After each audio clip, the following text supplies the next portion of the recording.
It would be crazy to go into a real estate or development deal without knowing your own personal return requirements or without having a solid financial modeling tool to help you do the evaluation. Hey everybody, Greg Barron, Professor of Real Estate. Thanks for joining me today. And last week on the program, I showed you one of my own personal land lot development deals that I was putting together. And if you remember, and if you haven't, go back and review last week before you view this week's YouTube video. Last week, we talked about 5 or 6 issues that are my requirements to step through the deal process. Just as a reminder, some of those were locating the deal, how to sniff it out. 2 is determining the need for it. 3 is submitting an LOI to tie up the property. And then during the LOI period, making sure that the feasibility period is long enough for you to flesh out all the details that you need to have as many data points as entry as you can to help you model it. The 4th one is having a smart master planning idea of what you're going to do to it. And that means you're going to have to hire probably a great civil engineer to help you step through that process. The 5th part is determining the preliminary costs, and your civil engineer can help you in that. Again, go back and review the prior video. I actually show you details on what I use as far as excavation, utilities, both wet and dry, paving, subsurface issues, those sort of things. The 6th is determining your financing, reaching out to your bank, getting a term sheet from them, or just calling them and saying, generally speaking, where am I going to land in a construction loan for this lot development deal? The 7th thing is determining your preliminary carrying costs. And descriptively, what I'm referring to is what is your absorption rate, i.e. lot sales, and how long you're going to be in your bank loan and how often you're going to pay down your bank based upon your lot sales. So that's the introduction to where we're going next. I'm going to pop into a really robust Excel spreadsheet. It's very easy. It's a plug and play. Stay with me.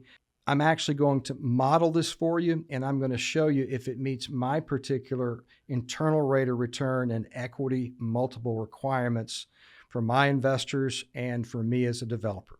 Now that we've gone through all those steps and collected the data that we need, I'm going to take those data points and I'm going to start to enter them into what I call my financial modeling. Now that's a big word for evaluation. And usually what this is going to entail is having a robust Excel spreadsheet, either that's predetermined or that you've bought online, or in some cases like our software ProformaPlus has one. I'm using this one, however, because it's Excel and it's a little bit easier to understand, because I want to quickly go through how you can enter your data points and come out very quickly with doing some sensitivity analysis to back in to see if you're going to have a go or no go with your project. So first off, let's just pull up the Excel spreadsheet here. And you see I've broken this down into sources and uses of cash. So right now we're going to enter our fixed costs that are our known quantities. So I'm going to start with a purchase price of $4 million. Now I'm going to come back to that at the very end, because I'm not so sure that this $4 million, along with the other costs that it's going to take to develop it, is going to yield me the rate of return that I need and is going to fit within my risk return profile. So without getting bogged down on too many of the details, I just want to anchor into the right side of this spreadsheet here and show you what I'm going to enter. So I've got $4 million right here, and then I'm going to enter my due diligence cost and also my legal and closing fees for what I think I'm going to have to come up with. And again, it's just a guess. I haven't called my attorney. I haven't asked him how much is it going to take to get us through the end result, but I just know from experience I'm going to spend at least 20 grand, so I'm going to budget that. So I come up here and I continue to go down and enter my hard costs that my civil engineer has given me for doing the roads, the utilities, and all those associated things. So you'll see on the left side here, we've got detailed excavation, utilities, paving cost here and other hard costs. And all of these are what I call my horizontal costs. This is paving down. So that comes up to $642,000 for this particular development. I've added a 15% contingency because my estimators are not always correct. And then my other hard costs are my vertical costs, which in this particular development, I'm going to do a nice gated entry. So I've given myself a $45,000 budget for any vertical costs I might do at the entry. And some might have guard shacks. They might have some postal units they want to cover for weather, that sort of thing. And then as I tab on down, I've got my soft costs I'm going to enter.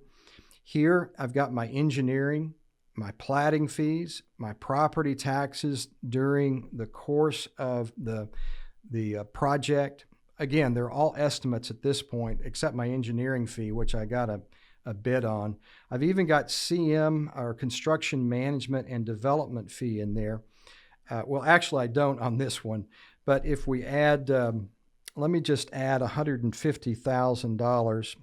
I know I took it out for some reason before, probably to make the deal look better. But those are my soft costs. And then it's very simple. I come down and it totals it out to call it $5.8 million at this point. That's my total projected costs from start to finish without financing carry yet. The next thing I want to do is I want to determine how much equity I'm going to be required to put up by the bank, or that I'm going to model it with.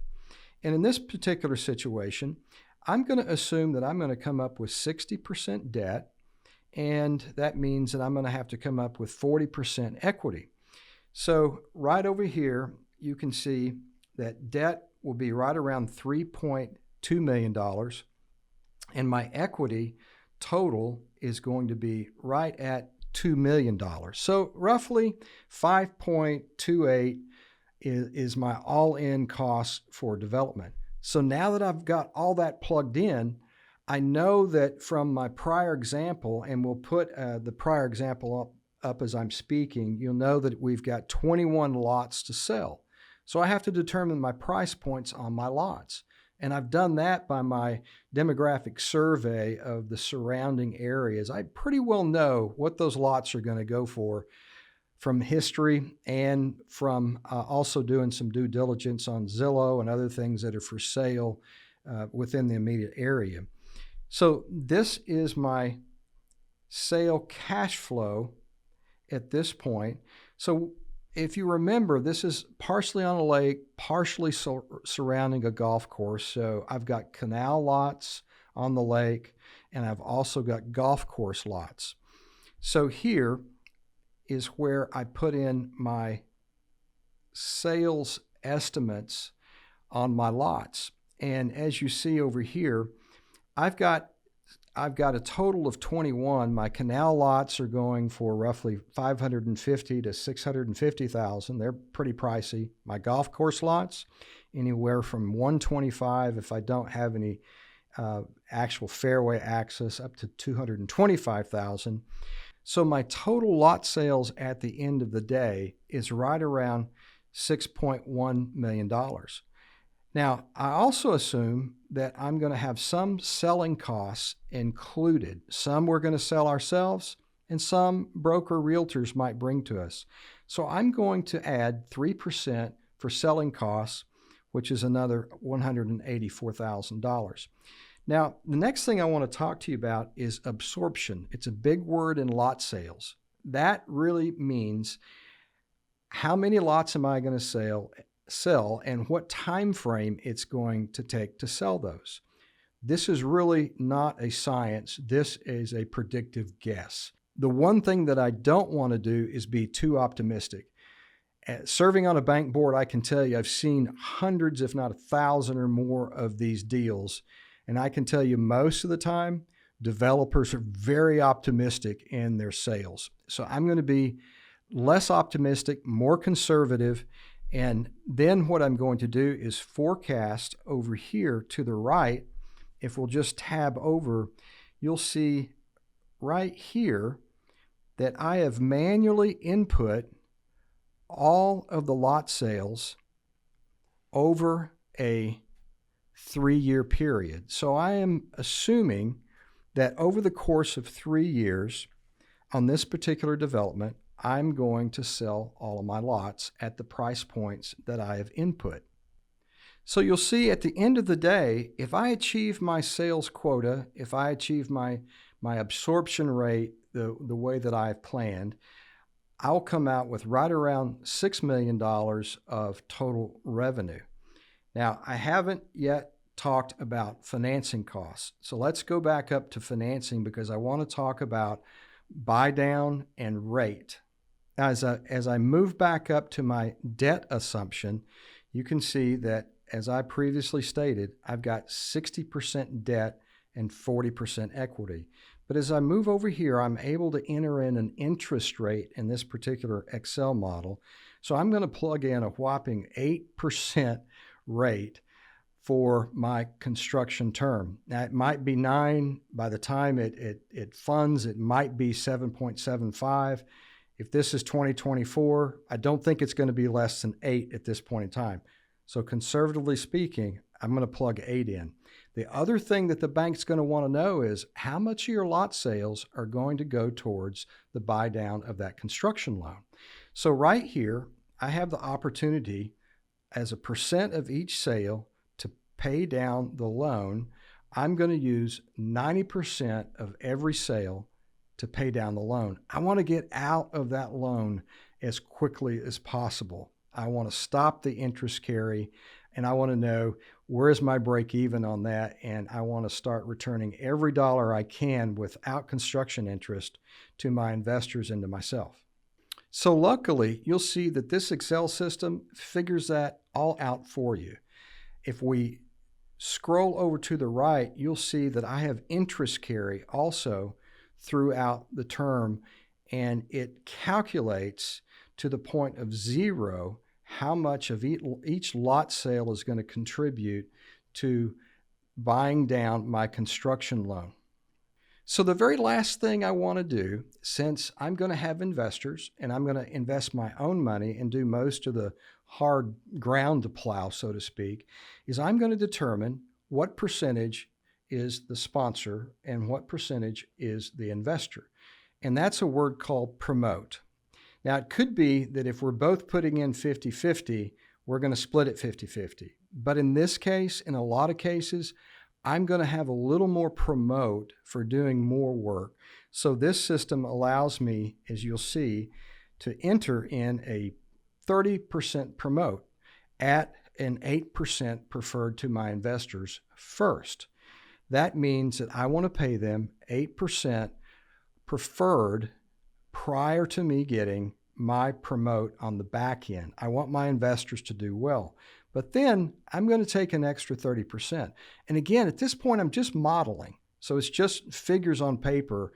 I'm going to revisit this in just a second and show you how we can manipulate it to get it to my preferred return and to the return that I want to give to my investors. And quite frankly, sometimes I might have to lower my promote if I'm going to pay a little bit more for the land than I want to. So it's very simple. Total costs netted out against my total sales gives me a net proceeds of right around $418,000. Now let's tab over here because I can immediately see what my rate of return is. Now, if you remember from last week, I have a preferred return. Before I go into any deal, and this is very important, you need to determine what is your rate of return that you need to do any deal. Regardless of the cost of the land at this point, I'm in an LOI. I haven't gone hard on my earnest money, so I'm working backwards in to see if this deal is going to work or not at that price, which starts at $4 million. And what I'm seeing here is that the general partner, or me, the return is 17%, and the return to investors is 13%.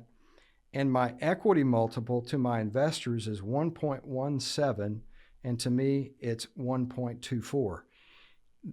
This deal is too skinny based upon these returns and these particular lot sale prices. So what is the only thing that I can manipulate at this point in time? I can manipulate how much I pay for the land, or I can manipulate my construction cost, or I can manipulate my sales price. I've determined in this deal the only thing that I can manipulate, because this deal was brought to me fully engineered, is I can only manipulate the sales price of that land, because I'm not going to squeeze any more money out of the market, and I don't want to be too optimistic. I'm pretty dead set that that's the money I'm going to get for these lots. So now that I know that $4 million is really too much to pay for this property, I can either tell the seller I'm sorry, or I can enter what would work for me. What I have found in the past is that it's always good to have a robust Excel spreadsheet to be able to sit in front and talk about these things to a seller to help them see how you're trying to make this deal work. So I know $4 million won't work. So let's try $3,750,000, and then we're going to scroll down to my internal rate of return and my equity multiple and see if that gets me closer to what I need to make this deal work. So I'm going to enter $3,750,000 at this point. Basically, I'm going to give it a $250,000 haircut, and I don't have to do anything else because everything else is static. My hard cost and my sales price. And let's scroll all the way down, all things being equal, without changing anything else. Let's see where I'm going to land in my internal rate of return. And as you see, as a sponsor, now I'm at 31%. That's a good thing. And my investors are over 20%, actually at 21% internal rate of return. My equity multiple is 1.4, and theirs is 1.26 on the money that they've invested. Now, the question you might have, overall, it's about a 26.5% rate of return blended. So the question is this a good deal? Is it worthy of proceeding? And I would say on a land deal at 31% and a 21% rate of return, it's pretty marginal. Now, my cutoff point is a minimum of 25% to the sponsor, which usually gives the investors between 17 and 20 at that rate. Now, that could be better if I sell lots quicker because I have less interest carry. It could be better that after I bid this out and manage my hard costs, that I bring my construction costs down.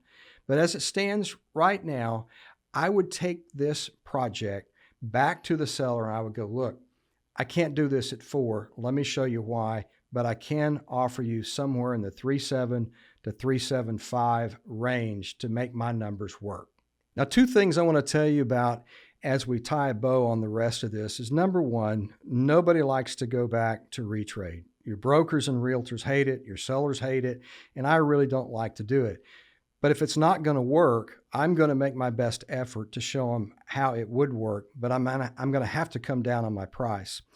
The next thing you need to do is, if he does agree, and if that 3.7 is the right price, I close out my feasibility period and I go hard, and then I start to set up and the clock really starts ticking. The next thing that we'll do is the final is we'll complete our construction documents, we'll get it out to bid to all of our subcontractors and vendors, and we'll get started as quickly as possible so that we can start selling lots. So that in a nutshell is how you put a land deal together. It doesn't matter if it's smaller or bigger. Some of these same steps and the same financial modeling technique is used on practically every one. By the way, if you'd like a copy of this Excel model, or if you'd like to have a copy of my steps that I usually use, be sure and click on the link below and we'll try to get one out to you. By the way, be sure and hit the like and subscribe if you like this material. And always educate, evaluate so that you can ultimately execute to increase your own personal wealth. See you soon.